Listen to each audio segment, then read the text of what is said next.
What's going on, y'all? It's Nate Toffner with Better Homes and Gardens Real Estate here in Lubbock. And I just want to kind of paint a picture for y'all real quick. A few weeks ago, I was out showing homes kind of on the south edge of Lubbock.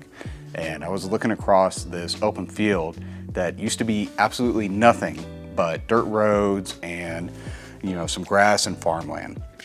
Now, it's new construction and there's families grilling in the driveway and kids riding on scooters over there.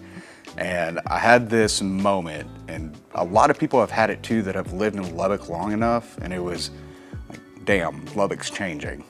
So this video is really about what's driving that change and how it actually affects you. So whether you're living here or moving here, we're talking about real data, real impact, and we'll talk about where Lubbock is headed in 2025 and beyond.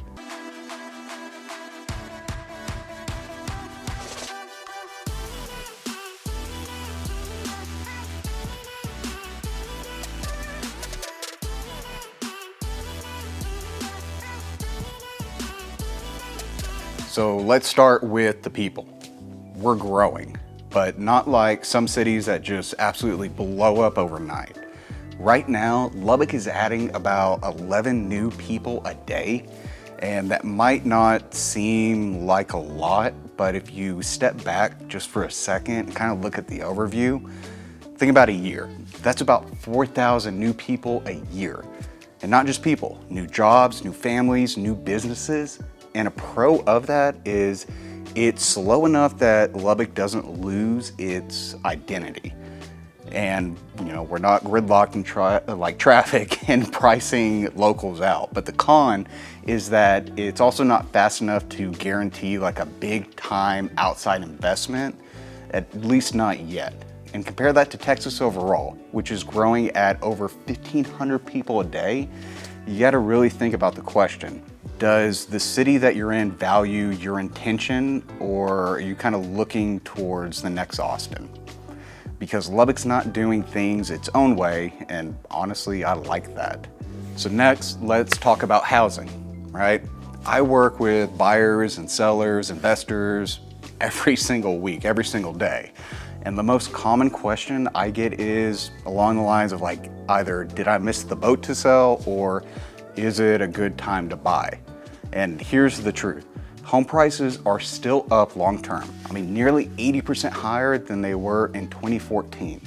But over the last 2 years, they've dipped 3.7%, which is small. Like, you take a look at the whole thing, and if you bought a home 5 or 10 years ago, you've built real equity. If you're buying now, you're stepping into a market that still outperforms most stock portfolios, so it doesn't sound like a bad deal at all. It's not like the stock market where you have to guess the perfect moment, because, realistically, here in Lubbock, it's always a good time to buy or sell, because the value, it's really in the long game. And you're not just making an investment, really. You're building a life, you're building wealth, and doing it in a city that's still growing strong without just, a bubble, pretty much. So a pro of that is, it really opens up a window for real buyers, especially first-time home buyers or people relocating to Lubbock. Now, a negative is for sellers, especially if you've bought in recently, it means you really have to adjust your expectations, because the market is the market, right? And I had a family last month, and they were, thinking about upsizing and that they had to wait another year. But once we factored into, the slower market and the interest rate buy downs, we really found them a deal that they wouldn't have touched back in 2021. So yeah, timing matters, and now really might be a better time than you really think. So let's pivot into something that really doesn't get enough attention. Overall, not just Lubbock, and that's education and workforce. In 2023, our local institutions, they cranked out 16,000 degrees and certifications, right? You've got Texas Tech, South Plains, LCU, Wayland Baptist, and they're putting people into the pipeline for job growth. Now, a pro of that is that's a lot of talent that's probably staying in Lubbock. but it's on us as a community to give these people a reason to stay. I've met a ton of people who really considered moving to Dallas or Houston right after graduation, but what kept them here? It was a shot at building something real. It was a sense of belonging, and yeah, we've talked about it a lot, but affordability as well. So if we want to keep a smart, driven, population here in West Texas, we've got to build an economy that rewards them. And to be honest, that's what's happening here. So you have all of these people graduating, but what about the actual job growth? That's really where it gets exciting here.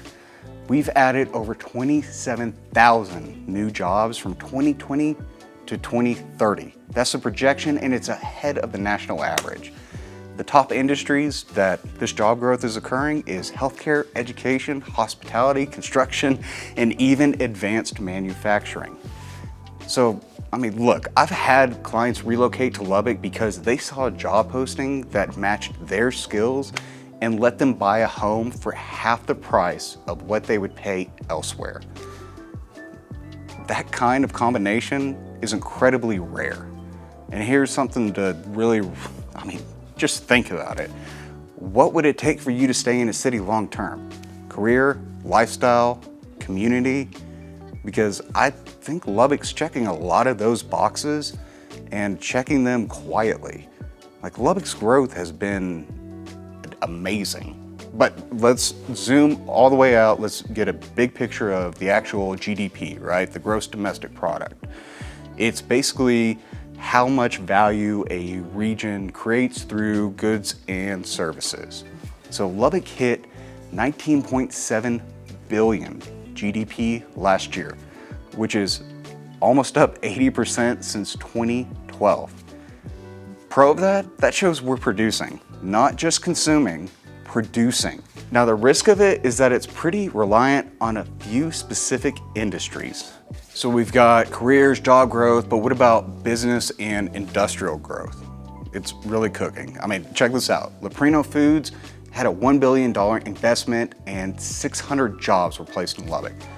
WL Plastic, 2 plants, 135 jobs. Plant Ag, nearly 700 million and almost 1,000 jobs.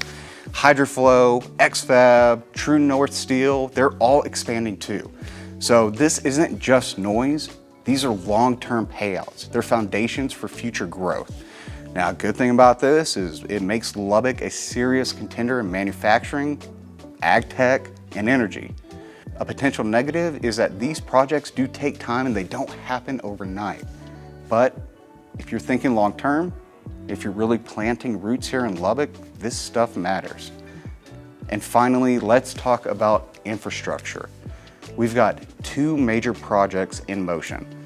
Obviously, if you live here, a lot of construction you see going along the loop, but the I-27 is expanding and it's giving better freight access in a real highway corridor. You also have Lake 7, which is a new water supply expected to be ready in 2032. Lubbock also joined ERCOT, the state power grid, and in 2024, LP&L entered a competitive environment for electricity. So, pro of all this is that it adds resiliency.